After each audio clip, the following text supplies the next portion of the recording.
Hello നമസ്കാരം. എല്ലാവർക്കും എൻ്റെ പുതിയൊരു വീഡിയോയിലേക്ക് സ്വാഗതം. ഇന്ന് ഞാനിവിടെ ഉണ്ടാക്കാൻ പോകുന്നത് മുതിരക്കറിയാണ്, നമ്മുടെ ഹോഴ്സ് ഗ്രാം കറി.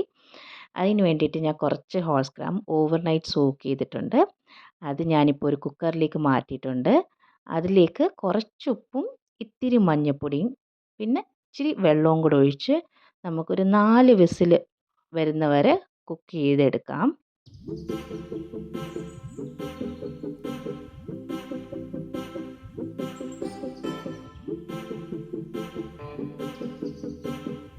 അപ്പോൾ ഹോഴ്സ് ഗ്രാം വേകുന്നതിനുള്ളിൽ നമുക്കിവിടെ ഒരു ജാർ എടുക്കാം. അതിലേക്കൊരു മീഡിയം സൈസ് സവാള, പിന്നെ ഒരു 3 വലിയ വെളുത്തുള്ളി, ചെറുതാണെങ്കിൽ ഒരു 4-5 ഇടാം. ഇത് രണ്ടും കൂടെ നമുക്ക് മിക്സിയിലിട്ടൊന്ന് ഗ്രൈൻഡ് ചെയ്തെടുത്തുകൊണ്ട് വരാം. അപ്പോൾ നമ്മുടെ ഹോഴ്സ് ഗ്രാം ഇവിടെ നല്ലോണം വെന്ത് കിട്ടിയിട്ടുണ്ട്. ഇപ്പോൾ ഓവർനൈറ്റ് വെക്കുകയാണെങ്കിൽ കറക്റ്റായിട്ട് 4 വിസിൽ മതിയാവും കേട്ടോ. എനിക്കിവിടെ നല്ലോണം വെന്ത് കിട്ടിയിട്ടുണ്ട്. ഇത് നല്ലോണം വെന്ത് ഉടയുന്നുണ്ട്. അപ്പോൾ ഇതാണ് കറക്റ്റായിട്ടുള്ളത് നമുക്ക് വേണ്ടത്. ഇപ്പോൾ നമുക്കൊരു പാൻ അടുപ്പത്ത് വെച്ചിട്ട് അതിലേക്ക് കുറച്ച് എണ്ണ ഒഴിക്കാം. ഏത് എണ്ണ വേണേലും ഉപയോഗിക്കാം. ഞാനിവിടെ സൺഫ്ലവർ ആണ് ഉപയോഗിച്ചിട്ടുള്ളത്.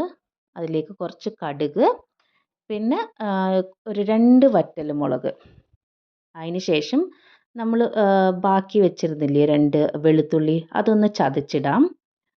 എന്നിട്ട് ഒരു 2-3 കറിവേപ്പില കൂടി, കുറച്ച് കറിവേപ്പില, എനിക്ക് കറിവേപ്പില ഇഷ്ടമാണ്, അപ്പോൾ കുറച്ച് കറിവേപ്പിലയും കൂടെ ഞാൻ ഇടുന്നുണ്ട്. ഇതൊക്കെ ഗ്യാസ് കുറച്ച് വെച്ചിട്ടാണ് നമുക്ക് ഇതൊക്കെ ഇടേണ്ടത്, ഇല്ലെങ്കിൽ എണ്ണ നമുക്ക് മേത്തോട്ട് തെറിക്കും.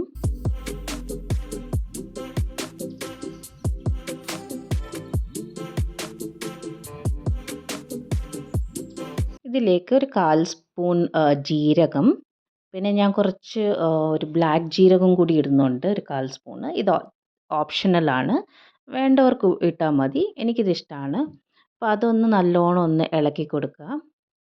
അതിന് ശേഷം നമ്മൾ ഒരു അരച്ച് വെച്ചിരുന്നില്ലേ ഒരു സവാളയും പിന്നെ വെളുത്തുള്ളിയും കൂടെ, അപ്പോൾ അത് ഇതിലോട്ടിടുകയാണ്. നല്ലോണം ഒന്ന് ഇളക്കി കൊടുക്കുക. അതിൻ്റെ പച്ചമണം മാറുന്ന വരെ ഒന്ന് നല്ലോണം ഇളക്കി കൊടുക്കുക. നല്ലോണം ഒന്ന് വഴണ്ട് വരാൻ വേണ്ടിയിട്ട് ഇത്തിരി ഉപ്പും കൂടെ ഞാൻ ആഡ് ചെയ്യുന്നുണ്ട്.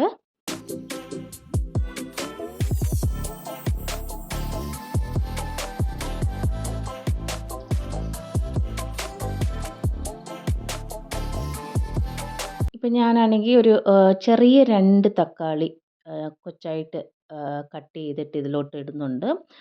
വലിയ തക്കാളിയാണെങ്കിൽ ഒരെണ്ണം മതിയാവും. പക്ഷേ എൻ്റെ കയ്യിലുള്ളത് ചെറിയ തക്കാളി ആയതുകൊണ്ട് 2 തക്കാളി ഇട്ടിട്ടുണ്ട്.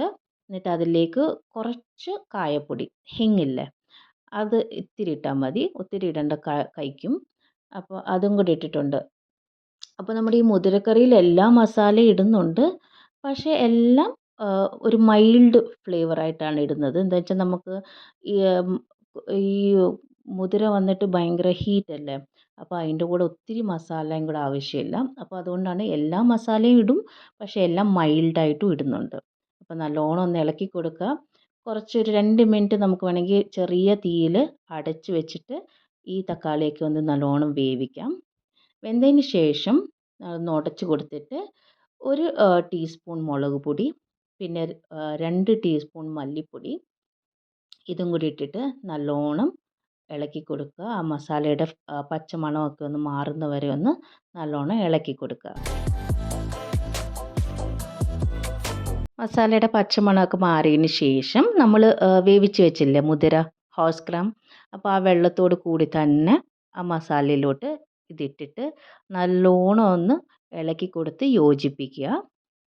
എന്നിട്ട് നല്ലോണം ഇളക്കി കൊടുത്തതിന് ശേഷം ചെറിയ തീയിൽ വെച്ചിട്ട്, നമ്മൾ സിമ്മിൽ വെക്കത്തില്ല, അതിൽ വെച്ചിട്ട് ഇതൊന്ന് അടച്ച് വെച്ച് ഒരു 3 to 4 മിനിറ്റ്സ് നമുക്കൊന്ന് ഈ മസാല എല്ലാം കൂടെ ഒന്ന് ബൈൻഡ് ആകാൻ വേണ്ടിയിട്ട് ഒന്ന് വെച്ച് കൊടുക്കാം. ഒരു 3 to 4 മിനിറ്റ്സ് ധാരാളമാകും.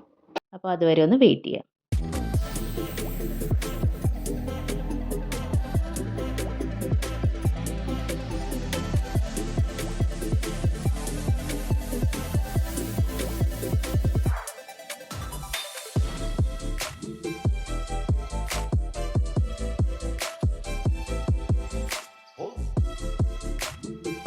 നമ്മുടെ കറി ഇവിടെ റെഡി ആയിട്ടുണ്ട് ഇപ്പോൾ.